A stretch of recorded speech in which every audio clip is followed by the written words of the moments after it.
igama lenkosi yethu uJesu Kristu. Umbhalo encwadini yakaMateyu chapter 5 uthi bekunama crowd are different alandela uJesu. Babanga ukuthi uJesu ufike kule ndawo waqala wasusa zonke izinto bezikhwele abantu emzimbeni yabo. Uma kugula uJesu wakususa. Uma kuumoya ongcolileyo noma uma kuumoya wamadlozi, uma kuumoya wedimoni uJesu wakususa. No, sikhuluma ngento eyenza uJesu. Abantu uma babona uJesu enza lento bangaqhubeki. Babona umuntu osusa izinto ebezibaqindezela emzimbeni. Uma kuukufa bekuloku kuqeda abantu. Uma kugula uJesu bekakususa emzimbeni womuntu. Then incwadi yeBhayibheli ithi iziqhuku eziningi zamlandela. Then uJesu weza nabafundi babo. Then kuneziqhuku phakathi kweziqhuku kunalabo ababizwa ngokuthi abafundi bakaJesu. Ngimangazwa ukuthi uJesu waphakama wabahlanganisa bonke. Wahlanganisa ama-disciples wakhe nabantu ekungasibo ama-disciples wakhe. Wathi kubo nokukhanya kwezwe. Watshela abantu abasengakamamukeli yena. Wathi kubo nina nokukhanya kwezwe.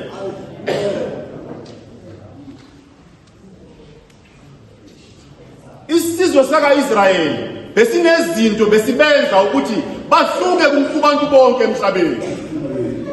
No, sengisho nje uIsrayeli ayi-one bekanento beyimenza ukuthi ahluke kuna zonke izizwe emhlabeni. Enkulu kulezinto ababenazo umthetho. Wafika ebantwini abasoka wabatshela into abayaziyo uma kukhulunywa ngokukhanya. Yazi wathini? Wathi kubo nina nokukhanya kwa all nations emhlabeni. Shuthi zonke izizwe ezikhona emhlabeni ngalela langa uJesu bekathi labantu bebagcwele ngalela langa bekumele umhlaba ubheke bona bese ubona ukukhanya kukaNkulunkulu. Amen. Oh yeah.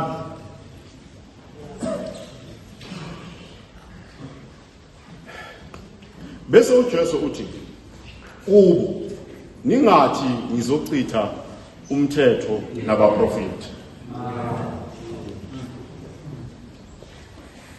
Uthi kubo laba abawukukhanya kwezwe. Uthi ningathi mina ngizokuchitha umthetho kanye nabaprofeti. Wathi uJesu into engizoyenza ukugcwalisa.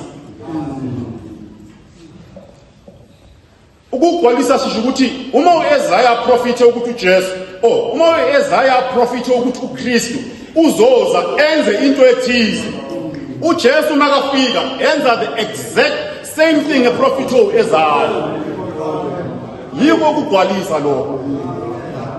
Uma uye emthethweni, uma umthetho kahle umthetho bowufuna izinto eziwu-2. Umthetho bowufuna abantwana bakaIsrayeli bafunde ukuthanda lo abakhelane naye njengokuba bona bazithanda. Bafunde futhi nokuthanda uThixo ngenhliziyo yabo yonke nangamandla abo wonke nangomqondo wabo wonke. Umthetho bowufuna lezi zinto eziwu-2. Wafika uJesu waba uye wokuqala wokwazi ukunikeza into umthetho oboyifuna for isikhathi eside. Waba nguye wokuqala emhlabeni wonke wokuthanda lo akhelane naye. Shukuthi waphakamisa ilevel wamthanda engathandeki. Wathanda umakhelwane wakhe engathandeki.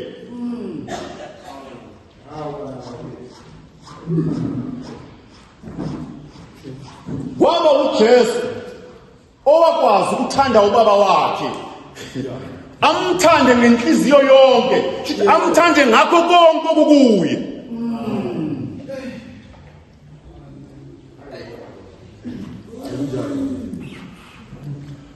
Uma uJesu sekakufezile lokho okuyithuba, then uyafika uPawulos phambili. Uthi uBaba uNkulunkulu ezulwini ngoJesu Kristu wasenzela thina esikholwa kuJesu ukuthi uJesu kithi abe ukulunga. Ngoba sihlulekile ukunikeza umthetho lokho okudingayo. Kwaba uJesu okunikeza umthetho, then thina sathola uJesu eqede yonke into. Then masithola uJesu sazithola silungile ngokuba umbhalo uthi uJesu nguye ukulunga kukaThixo kithi.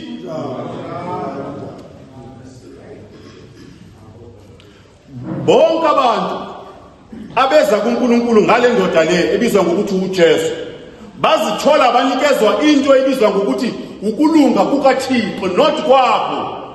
Wena uza kuJesu, ufika kuJesu ukholwa kuye, ukholwa indaba yokuthi wafa and then uThixo wamvusa. Mawuqeda ukukholwa leyo ndaba, uzithola ungolungile, not kubantu. Uzithola ungolungile according to the requirements kaThixo.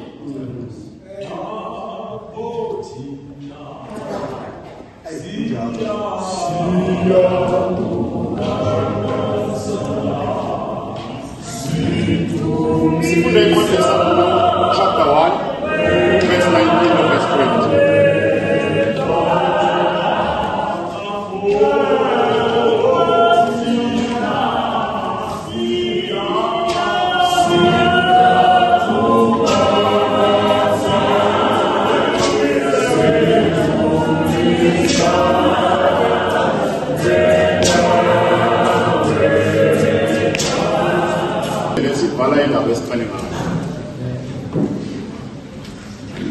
Uma uJesu abiza abantwana bakaIsrayeli ukuthi bawukukhanya kwezwe, bangakamamukeli yena. And wabatshela umavala inkulumo uthi, nithi Nkosi, Nkosi kimi, kepha amazwi wami aniwagcini. Lento wangayifuni uJesu. Akafuna abantu abavumayo ngezindebe zomlomo bathi kuye uyinkosi yethu. Kepha uma yena akhipha icommand, abantu abafuni ukuyilandela. Wayafuna ukuthi bayilandele uJesu ngokunikeza umthetho lokhu bokufuna, ngokunikeza abaprofeti lokhu bebakuprofitile. uJesu wasusa abantu emthethweni wabaletha kuye. Yebo.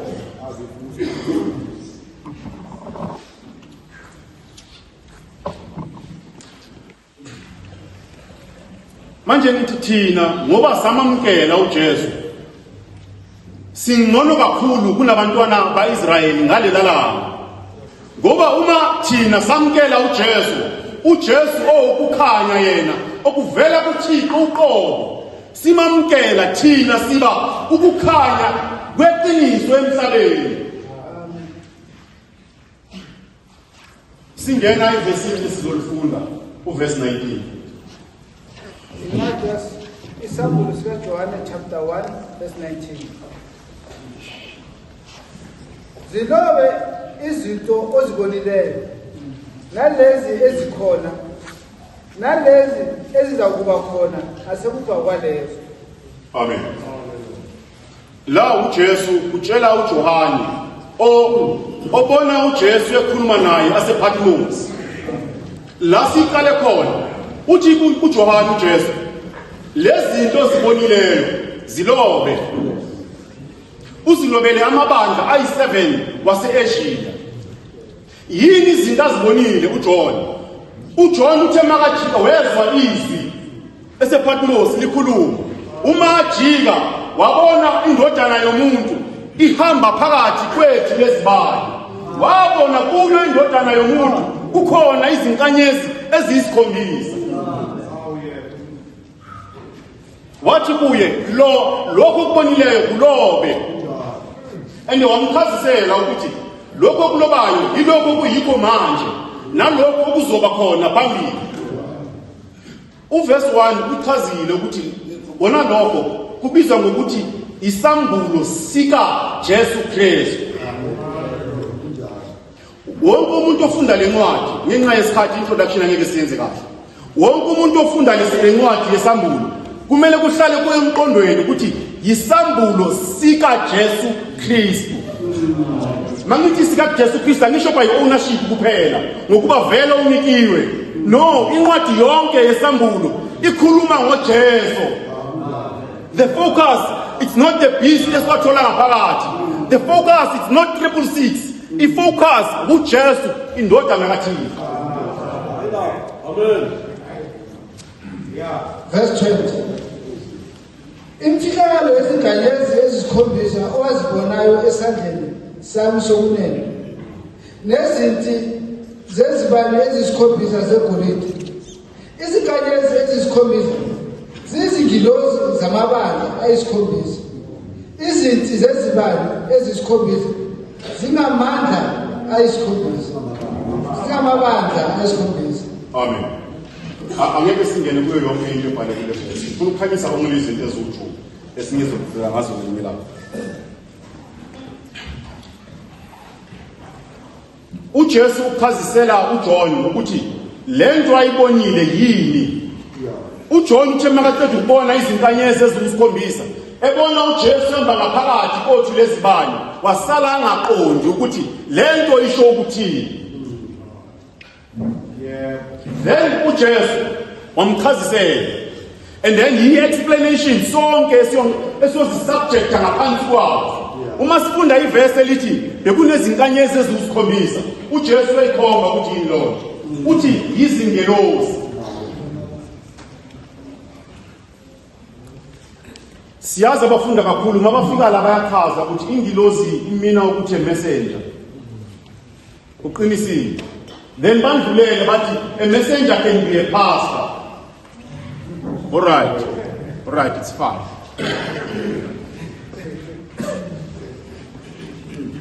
Masivumeni ukuthi ekukhonzeni kwethu siyibandla lika Jesu Kristu. Angisho isabatha, ngisho ibandla uJesu alithenga. Uthe makalimisa wamisa izingilosi ngaphakathi ngepilot yokukhonza kwabantu ebandleni lakhe. Kukhona izingilosi ezimisiwe kulawo mabandla. Waye encwadini yabaseKorinte bekafuna abantu besifazane bathwale. Ireason ayibekile yini?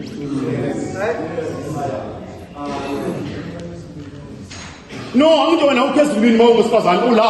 Waye kuma umele ukhonze kumele uthwale. uPawulos ukuthi ngoba zona zikhona.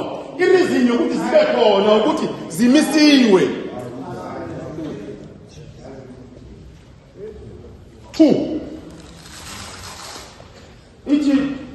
Uthi lozibane. Uthi amabandla. Nayi into ibandla lika Jesu eliyiyo.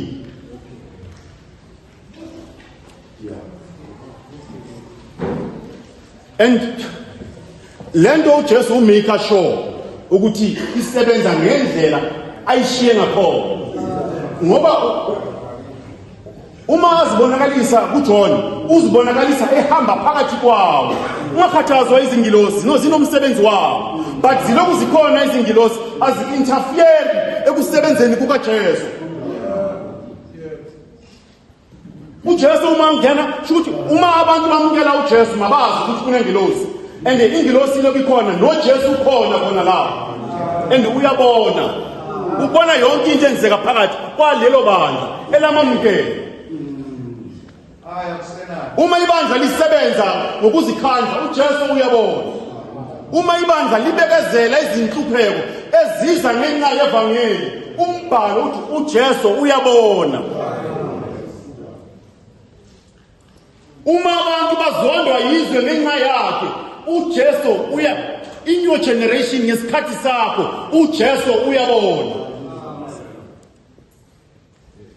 Aphinde abone nezinto angazifuni ebandleni And please singabaleki la. Let's not run away. Ngoba uthi makaqeda ukubona izinto angazifuna wakhuluma. Washo ukuthi luphi uthando lokuqala kubazalwane baseEfesu. uJesu uma abheka ibandla laseEfesu wathola ukuthi bakhuthele. Banomsebenzi abawenzayo wakaJesu. But balokhu bakhuthele kangaka abanalo uthando lolu bebanalo before. Alipheli kuphela iyavuseleleka. Na into engifuna ukuya kuyo. Uma umoya kaJesu ubona izinto ebandleni ungabaleki please. Into ekumele uyenze kumele uyeke lokhu uJesu angakufuni bese uqhubeka uqinisa kulokhu uJesu akumisa kuko mhla usindiswa. Nami ngenxa yesikhathi bazalwane ngiyabonga. Amen. Egameni lenkosi futhi ngibe nesihloko sale nkulumo. Amen. Isihloko sami sithi uthando nomnikelo.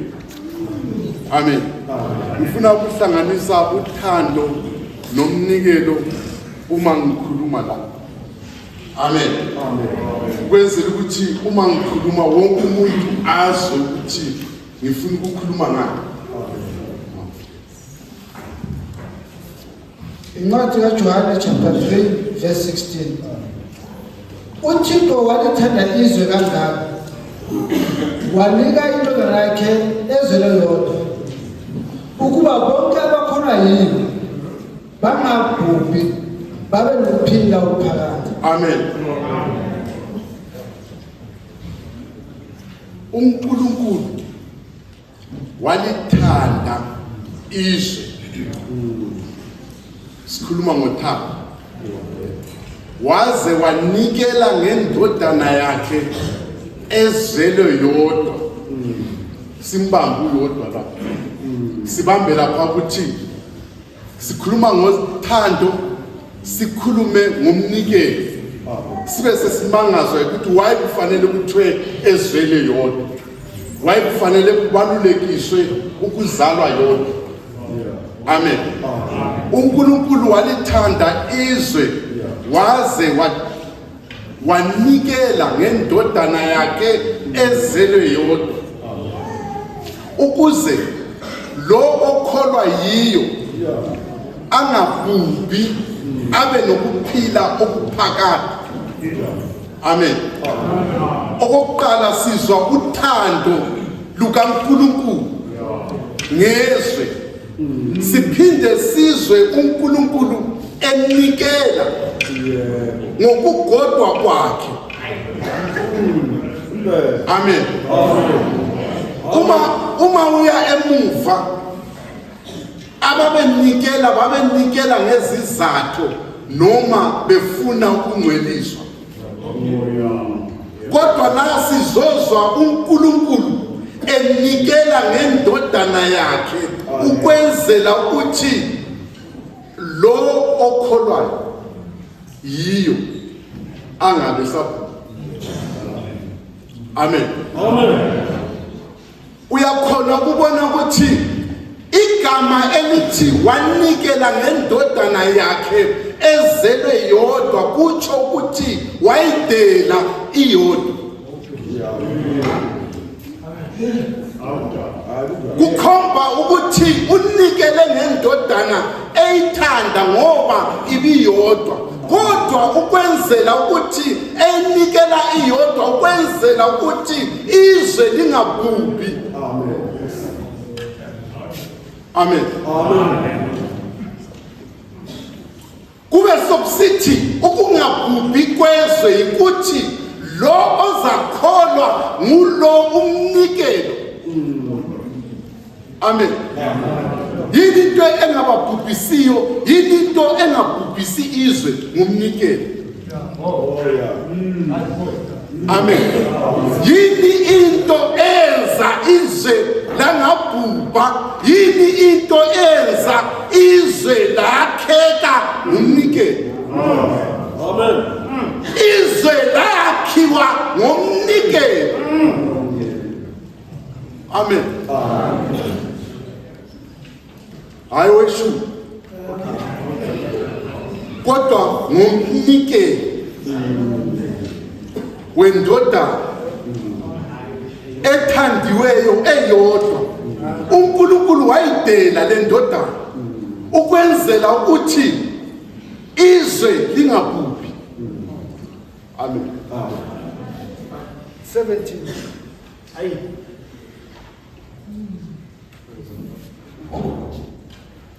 17 uThixo kayithumelanga indodana yakhe ezweni ukuba alilaze, kodwa ukuba izwe lisindiswe yiyo.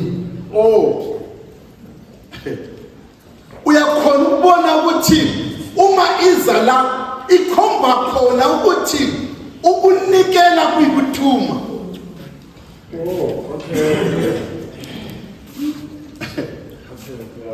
Usukhona ukubona ukuthi ukudela kuyikuthuma. Uma usiya phansi kwabaseKorinte izathi yona kuhlanyelwa kunokudelwa, kuvuke kunokuphila. Uyakhona ukubona ukuthi uma uhlanyela uyayithuma imbewu ukuthi iyebuya nokunene. Amen. uJesu uthunywa kithi ukuthi ayebuya nokunene. Amen. Bengifuna ukuthi uma ngingafika lapho ngibe sengichaza ukuthi ukunikela kwethu kwasezikhwameni zethu kuyikudela lokho esinakho ngenxa kaJesu.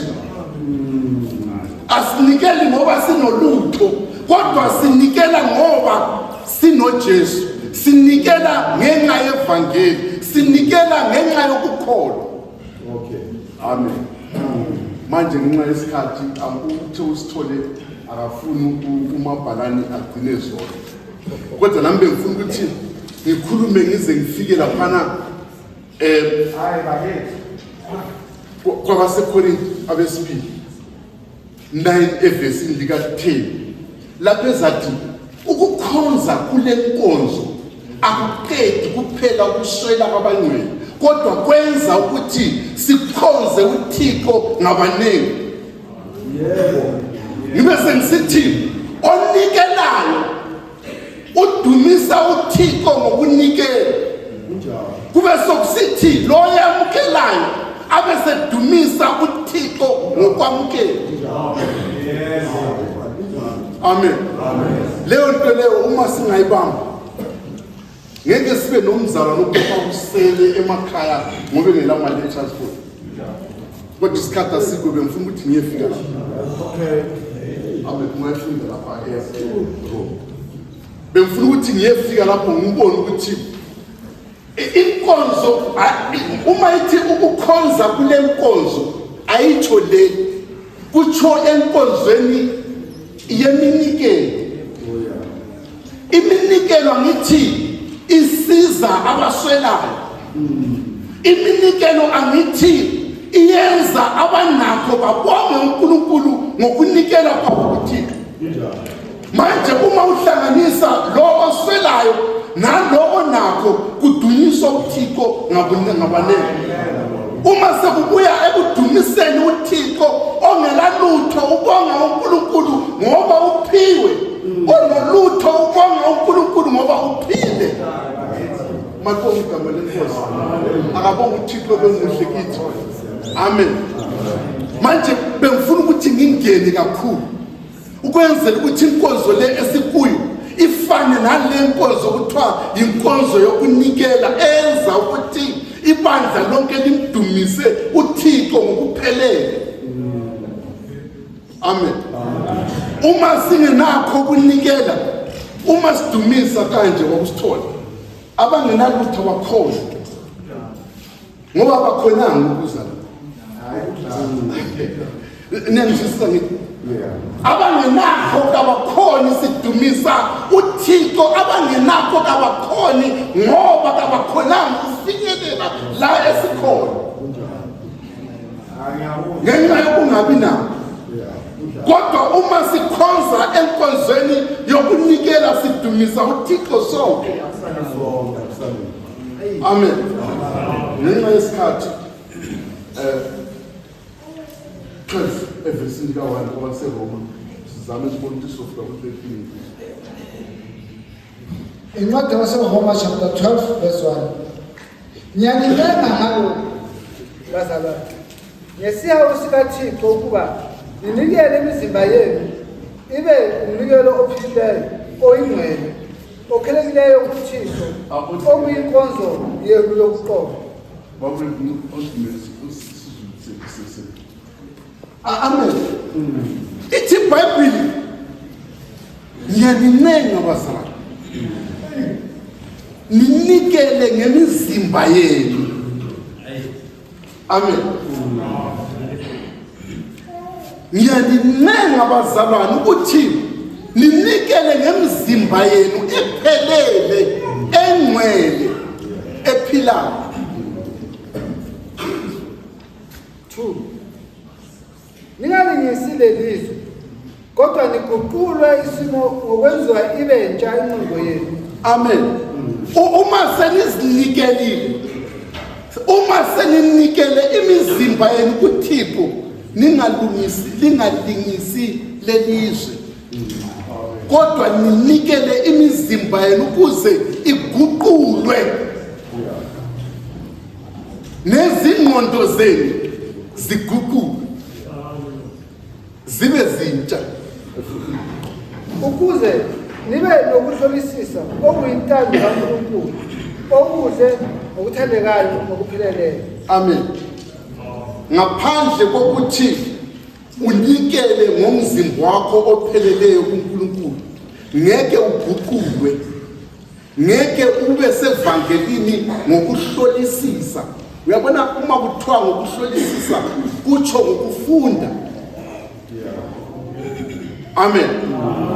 Uma sewuhlolisisile uzaba le understanding yokuthi kufanele ukhonze njani evangeli. Amen. Verse 3.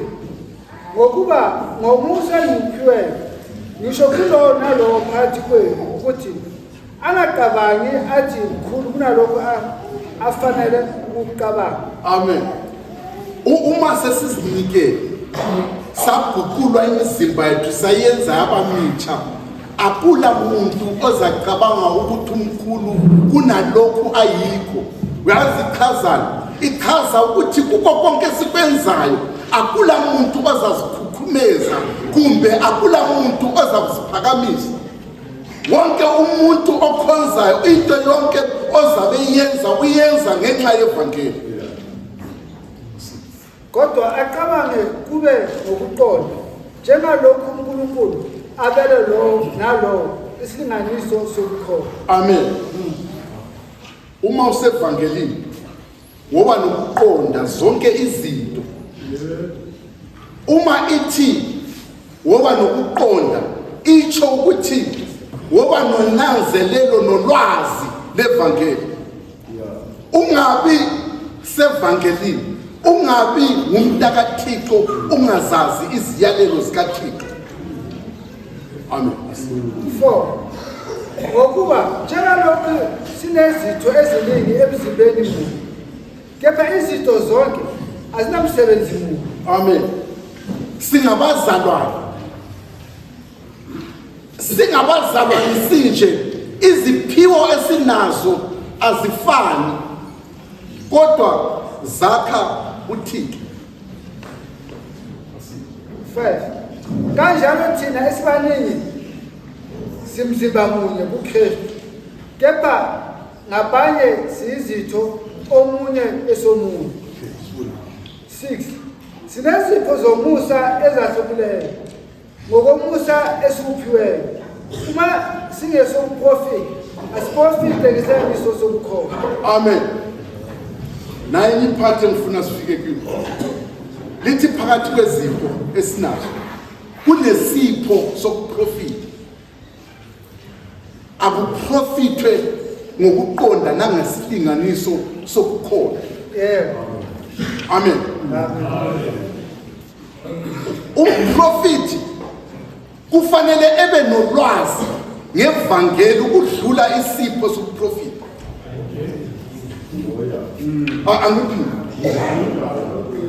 Angiphinde bazalwane. Umprofiti kufanele abe nolwazi ngevangeli ukudlula isiphiwo sokuprofita. Amen. Lokho kuzayenza ukuthi uma ungumprofiti ukhona ebandleni kungabi nabasola isiphiwo sokuprofita. Amen. Kunabantu amfuna ukukhuluma njalo kodwa bengizathi kunabantu abakholelwa ukuthi ukuprofita akusekho ngenxa yokuthi abaprofiti badlula abanalo ulwazi oludlula isiphiwo sokuprofita. Uma ufuna ukubona itsathi kwamanye amavesi noma ngabe ngumprofiti ezokhuluma nani elingakwazi ningamlaleli. Amen. Umoya kamprofiti ubuya uzokhuluma kithi esinolwazi, ukhuluma esingakwazi singamlaleli. Amen. Lesiphiwo lesi sivela kuthini? Lesiphiwo lesi okuthiwa singakhuluma esingakwazi singasihlaleli sivela kuthini? Sivumile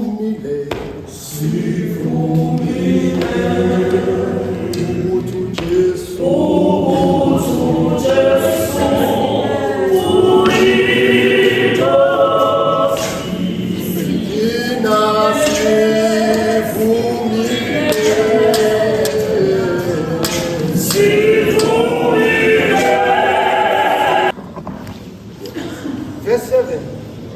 Uma singasokukholwa kube senkonzweni, ofundisayo kube sekufundiseni. Amen. Sizwisisa iziphiwo ithi iBhayibheli uma singesokukhonza akube senkonzweni. Yazi ichaza ukuthi uma unesiphiwo sokukhonza impilo yakho ayibe sengathi kusenkonzweni ngaso sonke isikhathi. Amen. Ungabi nesiphiwo sekukhonza sibonakale mhla usenkonzweni. Amen. Verse 8. Oyalayo ekuyalela, owabayo enze ngobuqotho, oholayo ngenkuthalo, ohawukelayo ngentokozo. Amen. Bengizobe ngikhulumile kodwa nami ngibamba la endabeni yokuthi 20 minutes. Amen. Bengifuna noma sisekhaya siyezwisisa kahle le nkulumo ethi uJehova walithanda izwe kangaka wanikela ngendodana yakhe ezele yona. Amen. Enikelela ukuthi yilo nalo okholwa yiyo angabhuli. Abe sesithi mayehla phansi akayithumelanga indodana ukuze izwe yadlulele kodwa wayithumela ukuthi izwe lisindiswe ngayo. Ubusuyifaka emnikelweni. Ubusuyifaka emnikelweni ubusubheka ukuthi uma sinikela ngenxa yokuthi sinakho ibandla ngeke simlise. Ngoba uNkulunkulu ngaye wayenikela ngokuthi unabantwana abaningi kube indodana azanganikele. Kodwa uyidela iyodwa. Eyidelela izwe kwangathi izwe ulithanda ukudlula indodana kanti indodana iyathulwa. Amen. uNkulunkulu kasibusise. Amen.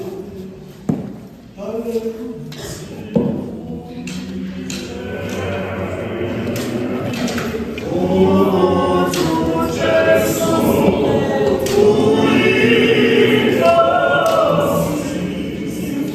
uyazi ukuthi kumele aye kuphi nini afike ezeni. Haleluya. Ngaphambi kokuba afunde incwadi ayiphethe uma uhaleluya. Shuthi uma sikhuluma ngokuhleleka ngoba ivangeli lihamba ngokuthunywa. Haleluya. Ngikule platform ngithunyiwe kodwa ngithunywanga u-SG noma ubishop.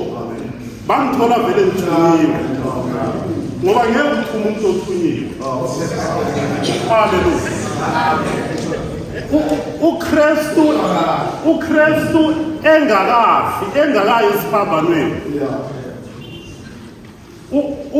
Uqoqa abafundi uma ufunda kuMatthew ku-10 angazi uyifunda ngizoyikhulumisa nje, then uyabathuma. Haleluya. Kodwa uma ngabe abathuma kunezinto eziclear kulokuthuma kwabo, kulokubathuma kwakhe. Uyabatshela ukuthi kumele baye kuphi, asho ukuthi kumele bangayi kuphi, asho ukuthi yini into kumele bayikhulume la abathuma khona. Haleluya. So lento le ayinikeza abafundi into avela nayo kuyise. Haleluya. Uthi ningahambi ngendlela yabezizwe. Uma ukuthi mina nawe sasikhona lapha kuMatthew 10 babe ngeke bahambe la sihlala khona ngeke ubabona. Haleluya. Uthi ningangeni eSamaria. Haleluya. So usho ukuthi uyabona baqonda ukuthi okay kwabezizwe no akuyiwa eSamaria akuyiwa. Haleluya. Kodwa khona la kufanele kuyiwe khona. Uthi uJesu hambani niye ezivini zakwa-Israyeli ezilahlekileyo. Haleluya.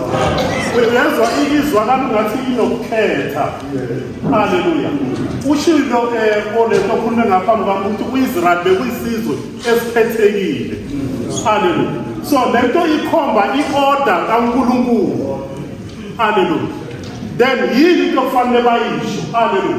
Uthi shumayelana ukuthi umbuso wezulu ususondele. Haleluya. Akakayi esiphambanweni uKristu. Akakhulumi futhi ngobhabhadiso. Haleluya. Ukhuluma ngombuso osondele kule mshunyayelo. Haleluya. Then uma ngabe uqhubeka futhi uya kuMateyu 28 ku-19 lithi iBhayibheli maqala ku-18 utshela bona futhi abafundi sebawu-11 uthi ngiphiwe onke amandla wasemhlabeni nasezulwini. So ngalawo mandla ngithi hambani niphendule izizwe zonke zibe ngabafundi. Haleluya.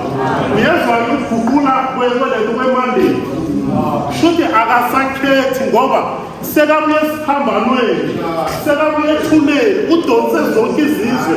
Lithi iBhayibheli uthi abashumayele ezizweni zonke. Then bese izothi le ncwadi nibabhabhadise egameni. Uyezwa ke sengena manje indaba yobhabhadiso. Haleluya. Uthi nibabhabhadise egameni lendodana ezisho yena. Haleluya. Nelikamoya oyingcwele. Haleluya. So bazalwane, njalo uma sikhuluma ngoKristu kumele siqonde iy'nkathi. Haleluya. Ngoba iBhayibheli liyafundisa ngokuqonda iy'nkathi. Haleluya. Ngoba kuwudlapha ukukhuluma ngoKristu ungabheki iy'nkathi. Haleluya. Ngoba ungajika ukuthi uyaziphikisa uKristu. No, kufanele ubheke iy'nkathi. Haleluya. Ngize ngithulele ngidlalele ngale nkulumo, ngifuna silandelele owesifazane othile waseKanani kule ncwadi ephethe umfowethu lo.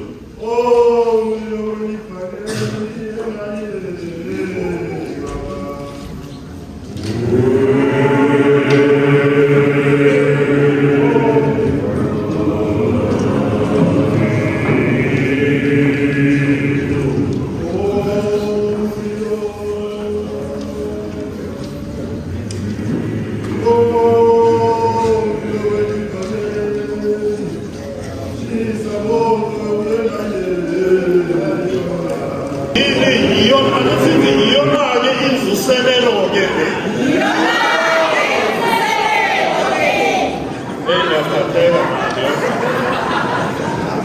Siyabonga abazalwane. kufanele kube njena. Haleluya. Kufanele kube ngale ndlela.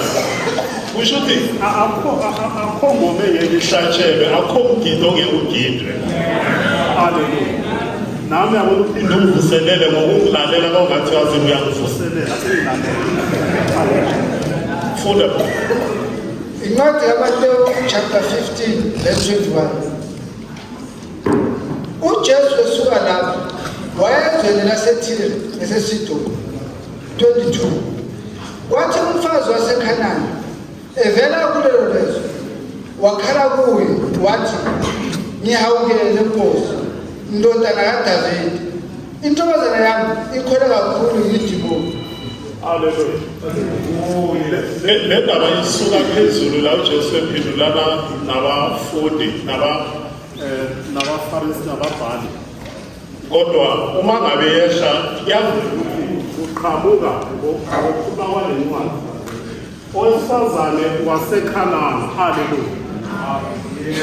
So yabona into yokuqala angithinta ngayo lowesimane, angithi silapha ethenini ukuthunywa kukaJesu lithe iBhayibheli uthunywe uthuma abafundi wathi iyani ezimvini zakwa-Israyeli ezilahlekileyo. Haleluya.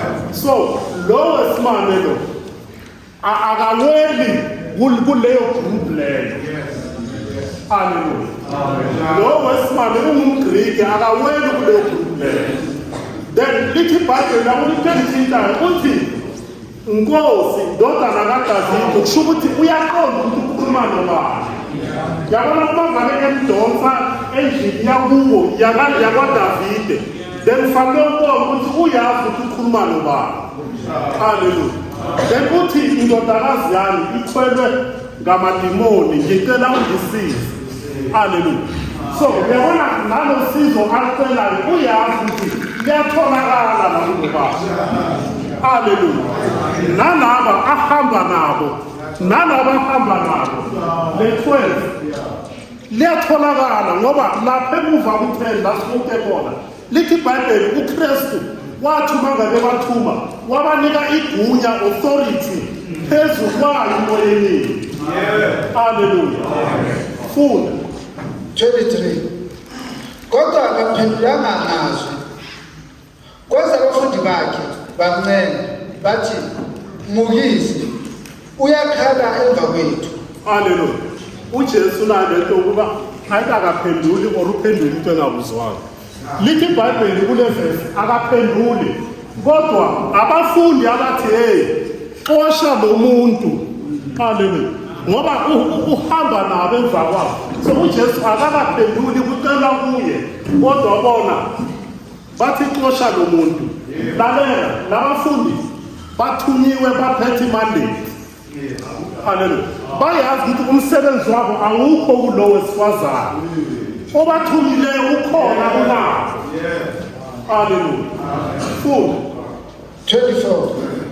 Waphendula wathi, ngithunyelwe ezimvini ezilahlekileyo zendlu ka-Israyeli kuphela. Haleluya. Ungadlula lapho sesho. So uyezwa-ke ukuthi into ayitshela lo wesimame yilo nto esesikhulume ngayo, ngoba uyamazi uyambona ukuthi lo akuyena wendlu yakwa-Israyeli. Haleluya. Kodwa uyabona lapho kumele sihambe kancane, kungabonakali kwangathi uJesu akanaso, kusho ukuthi akanaso isihawu. Haleluya. Uphethe imandate, kune-order kaNkulunkulu, kune-order ehlelwe uNkulunkulu enikezwe uKristu ukuthi bona uyoqala endlini kumaJuda bese wehlela uphike kuzo zonke izizwe. Haleluya. So uyangitshela ukuthi no wesimame yezwa uyavulelwa mntakama, kodwa angithunyelwanga yini. Haleluya. Funda 25. Weza wakhuleka kuye ethi, Nkosi, ngisize. 26. So uyabona ukuthi uyaqhubeka uyamncela Haleluya. Akazange uma kezwa le gama lokuthi akathunyelanga kuye wajikwa pha ngiyahamba nini. Lithi iBhayibheli waqhubeka wamncenga. Haleluya. Funda. Waphendula wathi akufanele kuthathwe ukudla kwabantwana kuphonswe ezinjeni. Hayi wayishubisa ke. Haleluya. Yakuthi yabona le verse kube le Bible lesisonga ngizodi kufundwe le verse ngoba le gama lezinjana lovela nakulizwi lakulimaza. Haleluya. Lothi ngimbiyana ne. Ngimbiyana. Yabona ushuthi lokuhlaba nawe. Haleluya. So uJesu uyaqhubeka uyamphendula uthi akukuhle ukuthi ngithathe ukudla kwabantwana ngikunikeze indiyana. Lalela nakathi indiyana izinjana impyanyana usho kona abezizwe.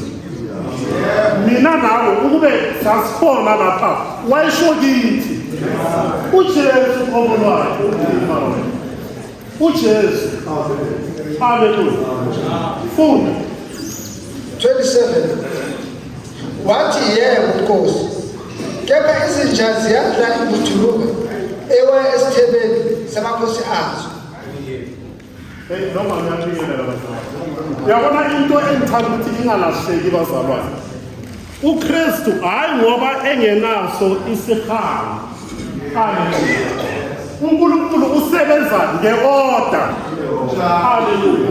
uPaul uma ngabe shumayela iminyaka eminingi emva kwale nkulumo uyakhuluma ngensindiso ukuthi izawuqala kuphi endlini yakwaJuda.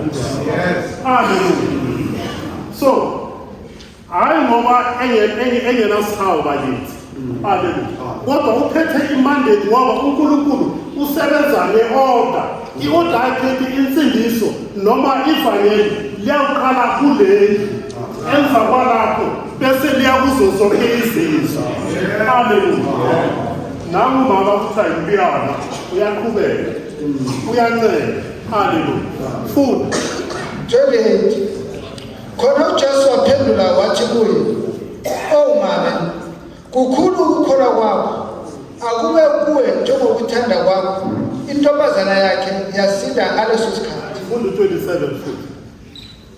Wathi yebo Nkosi, kepha izinja ziyadla imvuthuluka ewa esithebeni samakhosi azo.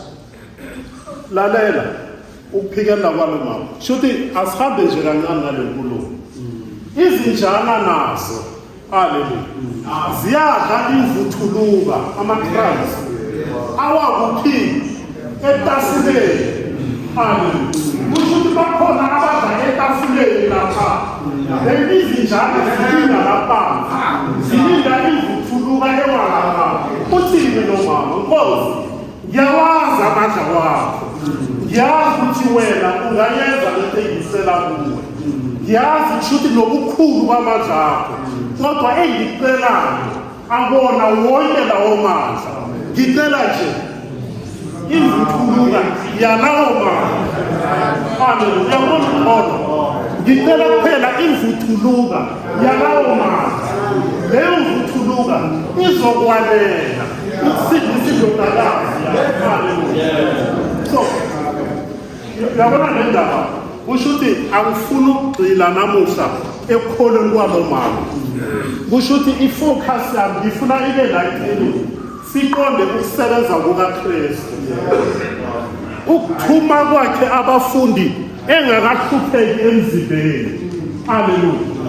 Akakhulumi ngezinto ezidinga ukuthi kudonswe abantu asebahlupheke naye emzimbeni engakayo ethuneni. Haleluya. Ifocus yethu kufanele ibe lapha ethelini kwi-order kaNkulunkulu. Haleluya.